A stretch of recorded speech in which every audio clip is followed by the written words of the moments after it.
दोस्तों नमस्कार। दोस्तों, क्या यह सवाल खड़ा किया जा सकता है, जब भारत के नागरिक मर रहे थे उस वक्त भारत की सुप्रीम कोर्ट खामोश थी? क्या यह कहा जा सकता है, जब देश के लोगों की मौत लगातार बढ़ती जा रही थी उस वक्त देश का चुनाव आयोग तमाशबीन बना हुआ था? क्या यह कहा जा सकता है कि लोगों की मौत घर दर घर, जिले दर जिले, शहर दर शहर लगातार होती चली जा रही थी और इस देश की संसद ही लापता थी? क्या यह कहा जा सकता है कि लोग मर भी रहे थे और बेबस भी थे, क्योंकि इस देश के भीतर में कोई इंफ्रास्ट्रक्चर हेल्थ सर्विस का बचा ही नहीं? क्या यह भी कहा जा सकता है कि लोगों की मौत बीमारी से नहीं बल्कि इलाज न मिल पाने की वजह से हो रही है? यह सारी परिस्थितियों के बीच में हमें लगता है कि आज इस देश के हेल्थ सर्विस के उस इंफ्रास्ट्रक्चर को राज्य दर राज्य की परिस्थितियों से जोड़कर समझने की जरूरत है। पढ़े लिखे लोग क्यों चाहिए? इस देश को चलाने वाले लोग अनपढ़ हैं, नासमझ हैं, बेफिक्र हैं या सत्ता के मद में चूर हैं? आपने जो चाहिए वो लकीर खींच लीजिए, लेकिन जो स्थिति इस देश के भीतर में है आज की तारीख में, जब हम आपसे बात कर रहे हैं, एक्टिव केसेस की तादाद 22,91,428 है। और अगर इन सारे 22 लाख लोगों को इस देश के बेड की जरूरत है, जो अस्पतालों में, चाहे वो सरकारी अस्पताल हो, चाहे वो निजी अस्पताल हो, चाहे वो आईसीयू हो, चाहे वो जनरल वार्ड हो, अगर सारे स्थितियों को मिला भी दीजिएगा तो भी हमारे पास 22 लाख बेड नहीं है। इस देश के आंकड़े बहुत साफ तौर पर बताते हैं, हमारे पास कुल हॉस्पिटल के बेड्स प्राइवेट और सरकारी दोनों मिलाकर 19 लाख हैं। आईसीयू के टोटल बेड की तादाद 95,000 है। वेंटिलेटर सिर्फ 48,000 है। 130 करोड़ के देश के भीतर में राज्य दर राज्य स्थिति को अगर आप जानना चाहते हैं तो बहुत सारे सवालों से आपको रूबरू होना ही पड़ेगा। राज्यों की राजनीतिक स्थितियों ने वहां की परिस्थितियों को खोखला और जर्जर बनाया है क्या? या राजनीतिक तौर पर इस देश में जहां पर एक स्टेबिलिटी रही वहां की स्थिति मजबूत हो गई क्या? छत्रपों की सत्ता रही तो वहां स्थिति कमजोर थी, या फिर राष्ट्रीय पॉलिटिकल पार्टी उनकी सत्ता रही तो वहां स्थिति मजबूत थी क्या? ये सारी चीजों को जब आप मतना शुरू कीजिएगा तो आपके सामने एक ही सवाल उभर कर आएगा। इस देश में हेल्थ सर्विस, हॉस्पिटल, इलाज प्राथमिकता में कभी नहीं रहा। राज्य दर राज्य अगर स्थितियों को देखते चले जाइएगा तो वहां के तमाम राज्यों के जो बजट हैं हर साल के, अगर आप बीते 10 साल का औसत निकाल लीजिएगा तो आपको जानकर हैरत होगी, केंद्र सरकार के हेल्थ सर्विस का बजट और इस देश के तमाम राज्य, जिसमें 28 राज्य और बाकी यूनियन टेरिटरी को भी जोड़ लीजिए, सभी का हेल्थ सर्विस से जुड़ा बजट अगर आप मिला देते हैं तो भी वह 2.5 लाख करोड़ पार नहीं करता है। यानी 2.5 लाख करोड़ जो हर साल एनपीए के हिस्से में आता है, इस देश से बैंकों से कर्ज उठाकर जनता के पैसे को इस देश के कॉरपोरेट और इंडस्ट्रियलिस्ट उठाते चले गए, लूटते चले गए, नहीं लौटाने की परिस्थितियां पैदा करते चले गए। और केंद्र सरकार ने अपने तौर पर बैंकों को रिटर्न ऑफ करने के लिए कि उनके अकाउंट में चीजें ठीक होती चली जाए, उसको जो माफ करने की प्रक्रिया शुरू की, वह भी लगभग 8 से 10 लाख करोड़ की आज तक हो चली है। तो इसका मतलब है प्राथमिकता है ही नहीं लोगों की जान, प्राथमिकता है ही नहीं हेल्थ सर्विस, प्राथमिकता है ही नहीं इलाज। क्योंकि इतने बड़े देश के भीतर में भारत दुनिया का एकमात्र देश है जिसके बारे में एक शब्द यह तो हर कोई कहता है कि दुनिया के सबसे बड़े लोकतांत्रिक देश का नाम है भारत, लेकिन यह कोई नहीं कहता है कि दुनिया के सबसे बड़े लोकतांत्रिक देश के भीतर सबसे कमजोर है यहां की हेल्थ सर्विस, उसका इंफ्रास्ट्रक्चर और इलाज के संसाधन। सवाल यह नहीं है कि दुनिया के किसी दूसरे हिस्से ने ऐसी परिस्थितियों को नहीं देखा, हर किसी ने देखा। ब्राजील का नाम तो तुरंत आंखों के सामने है, चीन भी आंखों के सामने आएगा, यूरोप के कई देश एक कतार में आपकी आंखों के सामने आएंगे। लेकिन इलाज ना मिल पाने की वजह से स्थिति इतनी विकट हो जाए, अमेरिका के राष्ट्रपति ट्रंप को वहां की जनता ने घेर लिया था जब वो इलाज की व्यवस्था नहीं कर पा रहे थे। लेकिन क्या भारत के भीतर ये सारे सवाल गौण हैं? क्योंकि राज्य दर राज्य, छत्रप दर छत्रप, नेता दर नेता, पॉलिटिकल पार्टी कोई भी हो, हर किसी ने इस देश के भीतर की हेल्थ सर्विस को जर्जर बना दिया है और इस पर कभी किसी का ध्यान ही नहीं गया है, या कहें ध्यान अगर गया भी तो भी सत्ता ने इस रूप में अपने आप को प्रकट किया कि आप हमारे दरवाजे पर आइए, हम आपको कुछ विशेषाधिकार के तहत राहत दिला देंगे। क्या ऐसी स्थिति में देश चलाया जा सकता है? लेकिन यह देश चल रहा है। हमें लगता है कि आज इन बातों को जानना चाहिए। देश के 3 राज्य ऐसे हैं जहां पर प्राइवेट अस्पतालों की तुलना में सरकारी अस्पताल ज्यादा हैं। सिर्फ 3 राज्य हैं। वहां के लोगों के साथ प्राइवेट हॉस्पिटल क्यों नहीं जुड़ पाए? इसकी वजह गरीबी हो सकती है, इसकी वजह कंज्यूमरिज्म वहां पर नहीं होना हो सकता है, या उस राज्य के भीतर का संकट इस रूप में हमेशा से रहा कि प्राइवेट सेक्टर वहां पर हॉस्पिटल खोल नहीं पाया। लेकिन जिन जगहों पर प्राइवेट हॉस्पिटल भी है, क्या वहां की स्थिति बहुत अनुकूल है? जिन 3 राज्यों का हमने जिक्र किया जहां सरकारी अस्पताल ज्यादा हैं और प्राइवेट हॉस्पिटल कम है, उसमें पश्चिम बंगाल है, उड़ीसा है और जम्मू और कश्मीर है। बाकी देश के तमाम राज्यों में सरकारी अस्पतालों की तुलना में वहां पर प्राइवेट हॉस्पिटल्स ज्यादा है। लेकिन बात इससे सामने सुलझेगी नहीं। हमें लगता है कि आज इस सिलसिले को पकड़िए, मौजूदा वक्त में सबसे ज्यादा प्रभावित महाराष्ट्र है। महाराष्ट्र में 711 सरकारी अस्पताल हैं। आज हम जब सरकारी अस्पताल का नाम ले रहे हैं तो उसमें प्राथमिक स्वास्थ्य केंद्र को भी जोड़ दीजिएगा, दिल्ली की मोहल्ला हेल्थ सेंटर को भी जोड़ दीजिएगा, उस तमाम सर्विसेज को जोड़ दीजिएगा जो किसी भी रूप में हेल्थ सर्विस के तौर पर मौजूद है। वह डिस्ट्रिक्ट अस्पताल भी हो सकता है, वह किसी गांव में एक सरकारी कमरे के भीतर में बैठा हुआ एक अकेला डॉक्टर भी हो सकता है जिसके पास कोई इंफ्रास्ट्रक्चर नहीं है। तब इस देश के भीतर में तमाम अस्पतालों को गिनते गिनते जब आप पहुंचिएगा तो आप इस रूप में परेशान हो जाइएगा, क्या वाकई इस देश की ऐसी स्थिति आ चली है जहां पर यहां के लोगों को इलाज हम करा पाने की स्थिति में नहीं है? इन बातों का जिक्र आज इसलिए क्योंकि महाराष्ट्र में लगभग 11.5 करोड़ की जनसंख्या है। 11.5 करोड़ के भीतर में वहां पर हर एक हॉस्पिटल जितनी बड़ी तादाद में है, सोचिए 35,000 लोगों पर एक हॉस्पिटल महाराष्ट्र में है। लेकिन आप 35,000 सोच रहे हैं तो हम आपको मध्य प्रदेश लिए चलते हैं। मध्य प्रदेश में 77,000 लोगों पर एक हॉस्पिटल है। यानी ऐसी स्थिति आती जा रही है। और इनको जब आप जोड़िएगा तो जम्मू कश्मीर में 95,000 लोगों पर एक अस्पताल है, पश्चिम बंगाल में 41,000 लोगों पर एक अस्पताल है, दिल्ली में 96,000 लोगों पर एक अस्पताल है, उत्तर प्रदेश में 11,000 लोगों पर एक अस्पताल है। अब जब इस परिकल्पना में केरल में 10,000 लोगों पर एक अस्पताल है, आप सोच रहे होंगे एक अस्पताल, इतनी बड़ी जनसंख्या के लिए एक अस्पताल। हमें लगता है कि आज अस्पतालों से आगे निकला जाए, जरा बेड्स की बात की जाए, आईसीयू का जिक्र किया जाए, वेंटिलेटर का जिक्र किया जाए, तब आप समझ पाएंगे इस देश के भीतर में किसी भी राज्य ने ध्यान क्यों नहीं दिया। वो राज्य पश्चिम बंगाल भी हो सकता है जहां पर चुनाव जीतने की अफरा तफरी मची हुई है, जुनून है, नशा है, कैबिनेट के भीतर भी नशा है कि जीतना है, देश के प्रधानमंत्री भी उसमें घुसे हुए हैं और देश के तमाम कैबिनेट मिनिस्टर्स भी उसी दिशा में सोच रहे हैं।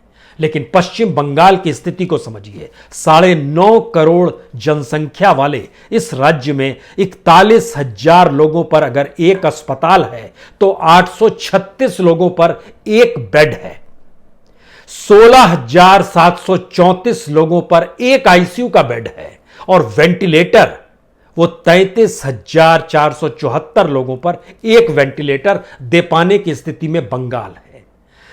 उस बंगाल में कब्जा कर लेंगे तो सोनार बंगला आ जाएगा। इस बात का जिक्र होता है तो हम आपको सोनार बंगला बनाने वाली बीजेपी के राज्य मध्य प्रदेश में लिए चलते हैं, जहां पर बीते 15-20 साल से बीजेपी की ही सत्ता रही है। उस मध्य प्रदेश में 7.5 करोड़ की जनसंख्या है। अब आप देखिए 77,000 लोगों पर एक हॉस्पिटल है वहां पर, पश्चिम बंगाल में यह 41,000 लोगों पर था। पश्चिम बंगाल में 34,000 लोगों पर एक बेड था। मध्य प्रदेश की स्थिति कुछ अच्छी है और वहां पर 1,154 लोगों पर एक बेड की स्थिति है, लेकिन आईसीयू बेड 23,000 लोगों पर मिलता है। वेंटिलेटर 46,000 लोगों पर एक उपलब्ध है। हमको लगता है इसके ठीक समानांतर बिहार आपको लिए चलते हैं। बिहार में तो कब्जे की लड़ाई छत्रपों की लड़ाई है और अब तो बीजेपी भी वहां सत्ता में आ चुकी है। बिहार की स्थिति 10.5 करोड़ की जनसंख्या और एक हर अस्पताल 34,000 लोगों पर अगर एक अस्पताल है तो 3,402 लोगों पर एक बेड उपलब्ध है हॉस्पिटल का। 68,000 लोगों पर एक आईसीयू बेड है और वेंटिलेटर 1,36,000 लोगों पर एक वेंटिलेटर दे पाने की स्थिति में बिहार है, जो एक लिहाज से सबसे जर्जर है। हमें लगता है ऐसे में किस राज्य का जिक्र किया जाए, किस मॉडल का जिक्र किया जाए। गुजरात मॉडल भी हमको लगता है एक क्षण के लिए देख लीजिए, तब इस देश के उस अनूठे सच को आपके सामने लेकर आएंगे कि आखिर पॉलिटिकल पार्टीज और नेताओं के लिए इस देश में स्वास्थ्य सेवा क्यों प्राथमिकता में नहीं रही। गुजरात मॉडल बहुत साफ तौर पर कहता है कि 6.5 करोड़ की जनसंख्या वाले गुजरात में 46,000 लोगों पर एक अस्पताल है, 1,000 लोगों पर एक बेड है, लेकिन 20,000 लोगों पर एक आईसीयू बेड है, 40,000 लोगों पर एक वेंटिलेटर दे पाने की हम स्थिति में है। सवाल यह नहीं है कि इस देश में ऑक्सीजन कितनी बड़ी तादाद में उत्पादन होता है, सवाल यह है कि उस ऑक्सीजन को लेकर भी हमारे यहां डिस्ट्रीब्यूशन का कोई इंफ्रास्ट्रक्चर इस दौर में डेवलप ही नहीं किया गया।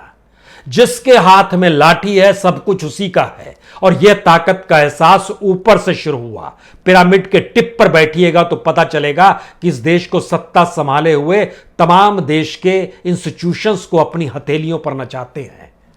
सीबीआई और ईडी तक तो हमने सुना था, लेकिन सुप्रीम कोर्ट की खामोशी, चुनाव आयोग का तमाशबीन होना, संसद ही लापता हो जाए। इस देश में मेडिकल इमरजेंसी के शब्द को इस्तेमाल अगर अदालतें करने लगी हैं तो भी इस देश की सत्ता कांप नहीं रही है। उसके भीतर कोई अनुगुंज आपको सुनाई नहीं देगी जहां पर वो महसूस कर सके कि अब एक नेशनल इमरजेंसी कैबिनेट बनाने की जरूरत है। इस देश के भीतर में सुप्रीम कोर्ट ने भी इससे पहले एग्रीकल्चर रिफॉर्म को लेकर एक कमिटी बना दी थी, जिसमें 5 विशेषज्ञों को रख दिया था और कहा था सारे किसान उनके पास जाएं। लेकिन सुप्रीम कोर्ट की भी हिम्मत नहीं पड़ पा रही है कि इस देश के तमाम विशेषज्ञ जो मेडिकल क्षेत्र के धुरंधर हैं, वो जानते हैं कि किस रूप में इंटेलिजेंसिया काम करता है और इंटेलिजेंसिया के जरिए, जिसको आर्टिफिशियल इंटेलिजेंस कहते हैं, उसके जरिए इस देश में टेक्नोलॉजी के आश्रय कैसे एक सिंप्लिसिस्टिक वे में एक डिस्ट्रीब्यूशन सिस्टम को डेवलप करना चाहिए, कैसे होगा। इसके लिए कोई कमेटी सुप्रीम कोर्ट ने नहीं बनाई। सुप्रीम कोर्ट ने केंद्र को कोई ऐसा नोटिस नहीं थमा दिया कि आपको हम बर्खास्त करने की परिस्थिति में राष्ट्रपति से गुहार क्यों ना कर दें। और राष्ट्रपति भवन खामोशी के साथ इस देश के तमाशे को देख रहा है। कोविंद साहब जब राष्ट्रपति बने थे तो पहले भाषण को याद कीजिए। उस भाषण में इस बात का जिक्र था कि कैसे खपरेल के घर, मिट्टी के घर में उनका अपना जिंदगी गुजरी है और इस देश के कितनी बड़ी तादाद में लोगों की जिंदगी ऐसे गुजर जाती है। लेकिन पहली बार शहरों में, महानगरों में जो टैक्स देते हैं लोग, जो जिंदगी जीने के दौरान एक पढ़ाई हासिल करते हैं, उसके बाद रोजगार करते हैं, लेकिन आज की तारीख में सब कुछ बेकार इसलिए है क्योंकि हमारे पास कोई सिस्टम ही नहीं है। वो सिस्टम हमारे पास बच ही नहीं पा रहा है जहां पे अस्पताल भी एक सिस्टम से चलते हुए नजर आए। नहीं है वो सिस्टम, उस बनाने की दिशा में कोई नहीं जा रहा है। पॉलिटिशियन मदमस्त है, सत्ताधारी मदमस्त है अपने तौर पर, उनकी अपनी जरूरतों के भी अब लाले जब पड़ रहे हैं तो फिर वह इस देश के सोशल मीडिया पर जीने और मरने की कहानी लिख रहे हैं। कमाल की स्थिति है। लेकिन बहरहाल जब हम इन बातों का जिक्र कर रहे हैं तो हमको लगता है कुछ राज्यों का और जिक्र करना चाहिए। इन राज्यों में खास तौर से केरल, जहां पे 3.5 करोड़ की जनसंख्या है, वहां पर भी हॉस्पिटल की तादाद अगर आप गिनिएगा तो वो 10,000 लोगों पे एक हॉस्पिटल है। बेड जो है 352 लोगों पर एक बेड है, 7,000 लोगों पर एक आईसीयू बेड है और 14,000 लोगों पर एक वेंटिलेटर है। और इसको ठीक तुलना करते हुए जैसे ही आप दिल्ली का जिक्र करना चाहिए, नेशनल कैपिटल, 1,70,00,000 की जनसंख्या को ढोती हुई दिल्ली में 96,000 लोगों पर अगर एक हॉस्पिटल है तो यहां पर बेड की स्थिति कॉम्पैरेटिवली ठीक है। 430 लोगों पर एक बेड है, 8,616 लोगों पर एक आईसीयू बेड उपलब्ध है, 17,000 लोगों पर एक वेंटिलेटर उपलब्ध है। जब हम इन बातों का जिक्र कर रहे हैं तो हमको लगता है कि इन परिस्थितियों को जीते हुए आपको पंजाब और हरियाणा भी ले जाना चाहिए। किसान आंदोलन से दोनों राज्य प्रभावित हैं, लेकिन वहां पर मेडिकल सिचुएशन की स्थिति क्या है?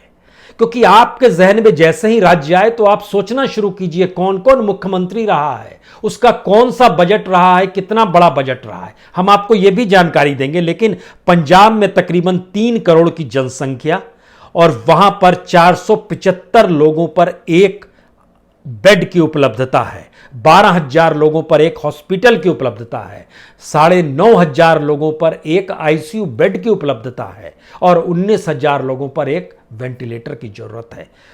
इस कैटेगरी में जब हम आते हैं तो याद कीजिए सरकार जब जम्मू कश्मीर का जिक्र कर रही थी तो जम्मू कश्मीर की तमाम परिस्थितियों को उसने सबसे नीचे लाकर खड़ा कर दिया था। हम एक तुलना करना चाहते हैं। जम्मू कश्मीर में एक वेंटिलेटर 75,000 लोगों पर है, बिहार में एक वेंटिलेटर 1,36,000 लोगों पर उपलब्ध है। अगर यह स्थिति है, इसके ठीक पैरेलल में आइए, एक आईसीयू बेड जम्मू कश्मीर में 37,500 लोगों पर उपलब्ध है, बिहार में यह 68,000 लोगों पर उपलब्ध है। इससे ज्यादा बुरी स्थिति उड़ीसा की भी है, जहां पर 35,000 लोगों पर एक आईसीयू बेड उपलब्ध है।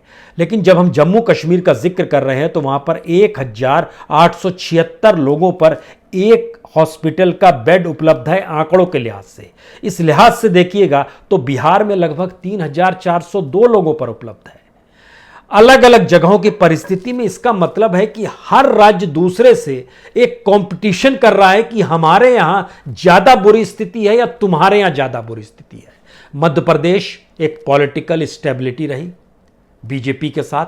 छत्तीसगढ़ 15 साल तक वहां पर डॉक्टर रमन सिंह रहे, जो पेशे से डॉक्टर हैं, वह मुख्यमंत्री रहे 15 साल तक।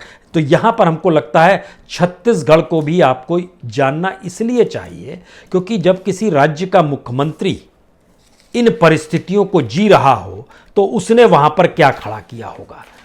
हमें लगता है कि छत्तीसगढ़ की स्थिति का कमाल यह है कि छत्तीसगढ़ की डॉक्यूमेंट्स कहाँ गए। हाँ, छत्तीसगढ़ के भीतर का संकट यह है कि उस राज्य की स्थिति भारत में निचले पायदान से चौथे नंबर पर आती है, हॉस्पिटल के लिहाज से, बेड के लिहाज से, आईसीयू बेड के लिहाज से, वेंटिलेटर के लिहाज से। इसके बाद आइए महाराष्ट्र के भीतर में जो सबसे रईस राज्यों के तौर पर है, वहां की स्थिति भी भारत की जो औसत परिस्थितियां हैं उसकी तुलना में कुछ बेहतर जरूर है, लेकिन इतनी बेहतर भी नहीं है कि महाराष्ट्र को तमगा दे दिया जाए। क्योंकि महाराष्ट्र के भीतर का एक अनूठा सच यह है कि वहां पर 496 लोगों पर अगर बेड है तो भारत में लगभग 684 लोगों पर एवरेज एक बेड हॉस्पिटल का बनता है। अब यहां से सवाल होता है कि बजट इस देश की सरकारों ने मेडिकल सर्विस की दिशा में कितना खर्च किया। और यहां पर भी जब हमने निकालना शुरू किया तो जो हम बजट आपको जानकारी देने जा रहे हैं उसमें से 50% सीधे माइनस कर दीजिएगा। माइनस इसलिए कर दीजिएगा क्योंकि उसमें वेतन भी है, उसमें पेंशन भी है, उसमें हॉस्पिटल की दीवारों पर रंग रोगन की व्यवस्था करना भी है, उसमें उस अस्पताल के परिसर को साफ सुथरा बनाए रखना भी है, वहां पर बैठने के लिए कुर्सी और एयर कंडीशन का खर्चा भी उसी में शामिल है, और उसी में मेडिसिन, उसी में मेडिकल टेक्नोलॉजी, उसी में ऑक्सीजन, उसी में बाकी सारी चीजें हैं। तो अब जो जानकारी आपको हम देना चाहते हैं उसमें जरा समझने की कोशिश कीजिए।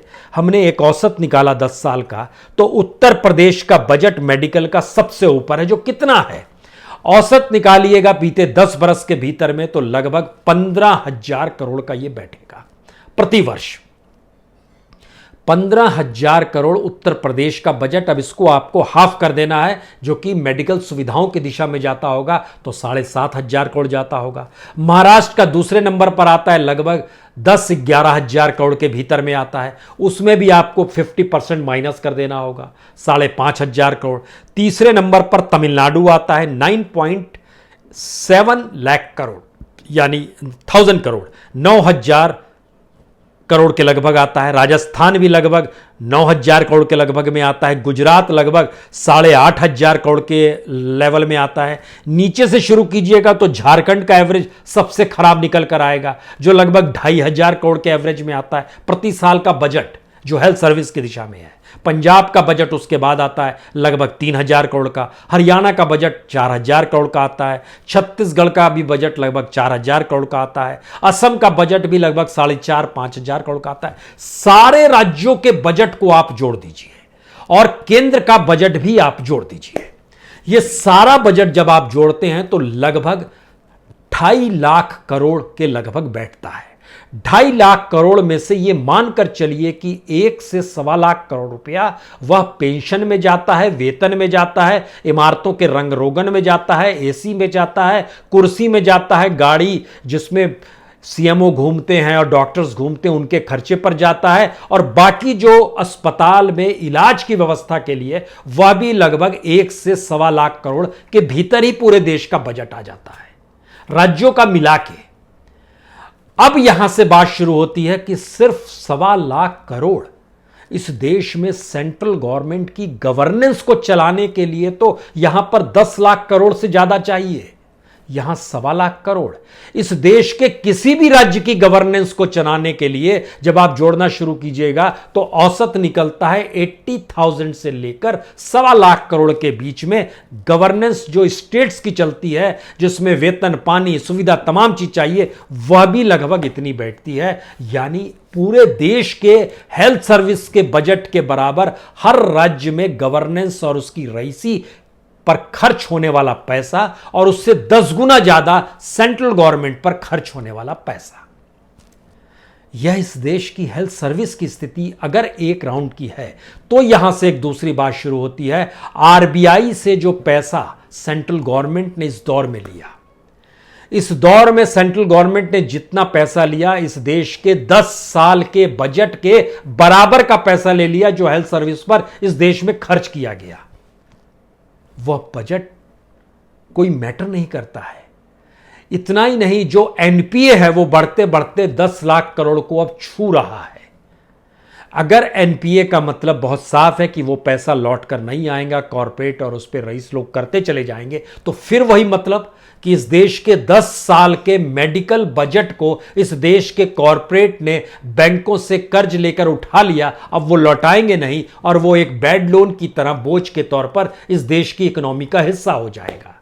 सवाल इतना भर नहीं है। हमने जब मेडिकल क्षेत्र में ध्यान ही नहीं दिया, हमने देखा ही नहीं कि कोई इंफ्रास्ट्रक्चर कैसे डेवलप होना चाहिए, और उस इंफ्रास्ट्रक्चर के लिए हमें लगता है किसी एक राज्य को हम लोग अगर बना दें, आपके जहन में जो भी, क्योंकि तमाम राज्यों की लिस्ट हमारे सामने है, चाहे वो महाराष्ट्र है, दिल्ली है, मध्य प्रदेश है, केरल है, पश्चिम बंगाल है, बिहार, उड़ीसा, जम्मू कश्मीर, गुजरात को मॉडल के तौर पर लेते हैं। गुजरात मॉडल कई मायनों में बड़ा महत्वपूर्ण है और गुजरात के भीतर में 1,408 हॉस्पिटल हैं, जिसमें सरकारी हॉस्पिटल 438 हैं, प्राइवेट हॉस्पिटल 970 है। जो बेड है वो टोटल बेड मिलाकर लगभग 64,000 बेड है। 20,000 के लगभग में सरकारी अस्पतालों में, 44,000 के लगभग में प्राइवेट हॉस्पिटल्स में। आईसीयू के जो बेड हैं वह लगभग 3,243 बेड हैं। 1,009 बेड जो है वह सरकारी अस्पतालों में है, 2,234 बेड आईसीयू का वह प्राइवेट हॉस्पिटल में। जो वेंटिलेटर है वह 1,622 है। सरकारी अस्पतालों में 504 है, 1,117 जो है यह गवर्नमेंट हॉस्पिटल में है। अब यहां से बात शुरू हो रही है कि आपने गुजरात मॉडल से सीखा क्या। गुजरात के भीतर में सबसे ज्यादा कंज्यूमर की कैपेसिटी है। गुजरात के भीतर में इलाज कराने के लिए दुनिया के अलग अलग हिस्सों में भी गुजराती जा सकते हैं, वो मुंबई भी चलकर आते हैं, जो वहां के आंकड़े बतलाते हैं। लेकिन गुजरात अपने तौर पर जो मॉडल है उस मॉडल का अनूठा सच यह है कि उसकी स्थिति वेंटिलेटर को लेकर पश्चिम बंगाल से बिछड़ी हुई है। सिर्फ गुजरात मॉडल का हम जिक्र कर रहे हैं, हमने उसको बेस बनाया है। उसकी स्थिति पश्चिम बंगाल से बिछड़ी हुई है, केरल से पीछे हुए है, उत्तर प्रदेश से पीछे है, दिल्ली से पीछे है, महाराष्ट्र से पीछे है, पंजाब से पीछे है, हरियाणा से पीछे है। उस गुजरात मॉडल के भीतर अगर आईसीयू बेड को लेकर अगर आप चले जाएंगे कि आईसीयू बेड की स्थिति कंपैरेटिवली केरल से खराब है, दिल्ली से खराब है, महाराष्ट्र से खराब है। उसके भीतर जब ओवरऑल स्थिति आएगी कि हॉस्पिटल की स्थिति को हम लोग कैसे एनालिसिस करें, तो हमको जानकारी मिलेगी कि गुजरात में हॉस्पिटल की तादाद की संख्या जो है वहां की जनसंख्या के लिहाज से झारखंड के मुकाबले भी खराब है, उड़ीसा के मुकाबले। ये सारे बीमारू राज्य बोले जाते हैं, गरीब राज्य बोले जाते हैं, लेकिन उससे भी खराब गुजरात मॉडल में है, क्योंकि गुजरात में 46,000 लोगों पर अगर एक हॉस्पिटल है तो झारखंड में 25,000 लोगों पर है, उड़ीसा में 17,000 लोगों पर है, बिहार में 34,000 लोगों पर है, केरल में 10,000 लोगों पर है, उत्तर प्रदेश में 11,000 लोगों पर है, महाराष्ट्र में 35,000 लोगों पर है। यानी गुजरात मॉडल हेल्थ सर्विस में कितना चरमराया हुआ है, जहां के कंज्यूमरिज्म की क्लास जो है, जिसके पास पैसा होता है, जो उपभोक्ता क्लास है, मेडिकल सर्विस पे खर्च कर सकता है, उसी के लिए वहीं पर इंफ्रास्ट्रक्चर खड़ा नहीं कर पाए। यह स्थिति इस देश के भीतर के इंफ्रास्ट्रक्चर की है।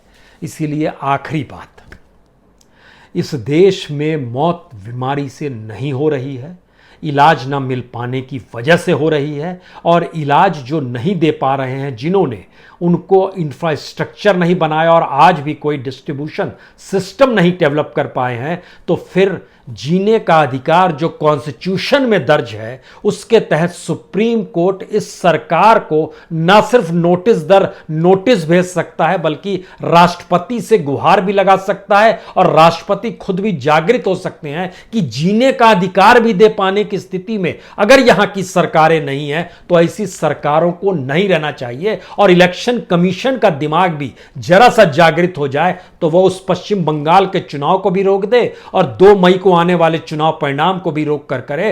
पहले इस देश में बेसिक मेडिकल इंफ्रास्ट्रक्चर को बनाकर व्हाइट पेपर पर लेके आइए और सुप्रीम कोर्ट के सामने रखिए, और सुप्रीम कोर्ट कहे जब तक हमारी सहमति नहीं होगी, फिर राष्ट्रपति भी इस बात पे सक्रिय हो जाए। लेकिन क्या ये वाकई इस देश के नागरिकों से इनके कोई भी सरोकार है या नहीं है, यह सोचिए जरूर। इस स्थिति में देश का बेसिक इंफ्रास्ट्रक्चर, जिसे हम और आप लगातार जूझ रहे हैं, पढ़े लिखे लोगों की जरूरत इस देश में सत्ता चलाने के लिए चाहिए। लूटने, करप्ट और जर्जर बनाने वाले लोगों को हमने तैनात कर दिया है, इस देश में चौकीदारी करने के लिए सत्ता में बैठा दिया है। इससे ज्यादा विभत्स स्थिति कहीं हो नहीं सकती है। बहुत बहुत शुक्रिया, बहुत बहुत शुक्रिया।